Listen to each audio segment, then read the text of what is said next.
Hello again. One of my friends just sent me an interesting article. Apparently the New York Times has released a number of Hillary Rodham. I keep calling her Rotten, I don't know why. Anyway, they've released a number of her emails. Now remember, these are the emails that she had given to the State Department, not the ones that she had, trashed. And what I found real interesting is, well, there's a couple of things that are interesting. There's emails about Benghazi, which is no big surprise. But what I found interesting is where the commentator says that, Hillary had said she used one email address because she didn't want to carry two devices. Can she be that stupid not to know that you can put countless email addresses on one device? I've got a Gmail account, I got a Yahoo account, I've got a me account, I've got a Google account, I've got a bunch of other accounts, all on the same little iPhone.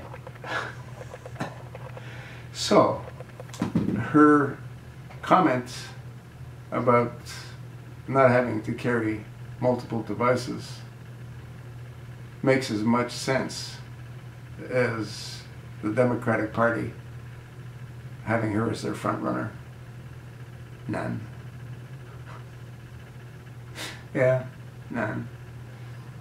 I've actually got a bet with that one Democratic friend that I have. I've sort of joked about it, but I really don't have any Democratic friends except for one. And it was sort of a trying deal. We went back and forth for a while. But we enjoy working out together, playing racquetball together. So we both put up with each other's political views. And, yeah, I mean, he's a staunch supporter of Hillary, and I keep telling him that he's delusional. I've actually got a bet with him that the DNC is going to drop Hillary before the election. And that's, again, assuming that there is an election. Have you ever experienced a time where there's so much doubt about everything? I mean, what do we know? Well, we know that there's 565 Wal-Mart stores that have closed due to plumbing problems.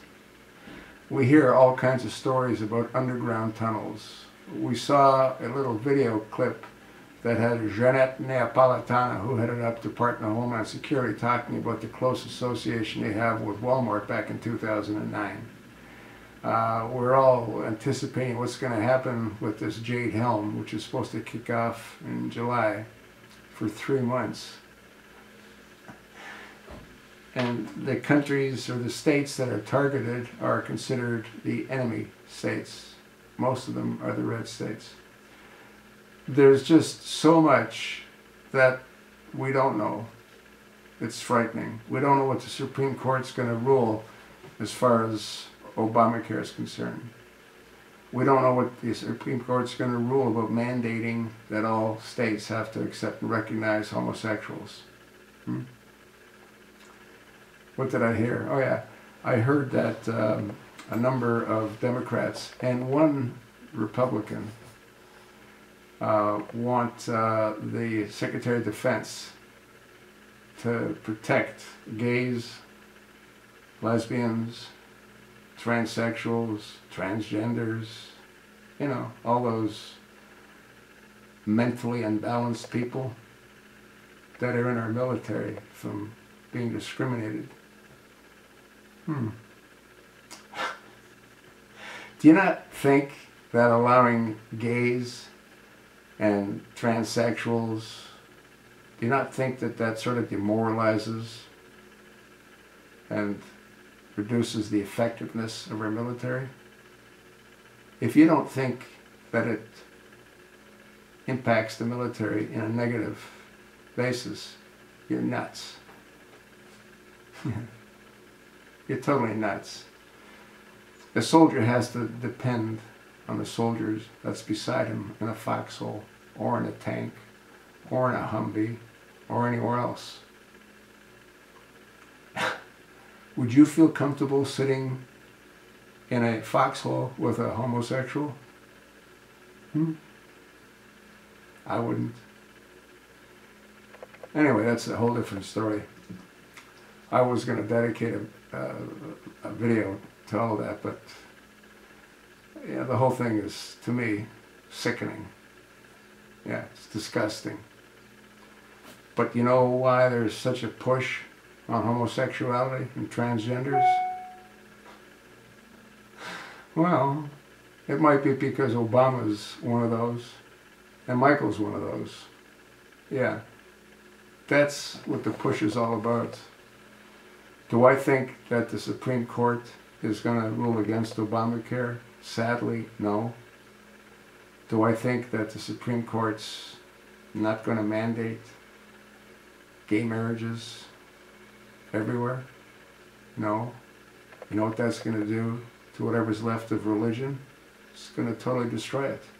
You're going to have homosexual priests. You're going to have lesbian nuns.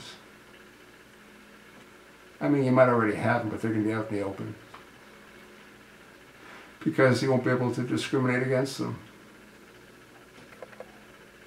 You know, with all the things that I deal with on a daily basis, I don't know how I sleep at night. I mean, I'm being deadly serious. My mind doesn't stop. I do this 7 days a week. And I have done this 7 days a week for 3.5 years. If I appear to be a little strange on occasion, that's because I'm a little strange on occasion. Not that kind of strange. I still like women. I always have liked women. Anyway, it is what it is, folks. We are definitely living in interesting times. The question that needs to be asked is, for how much longer?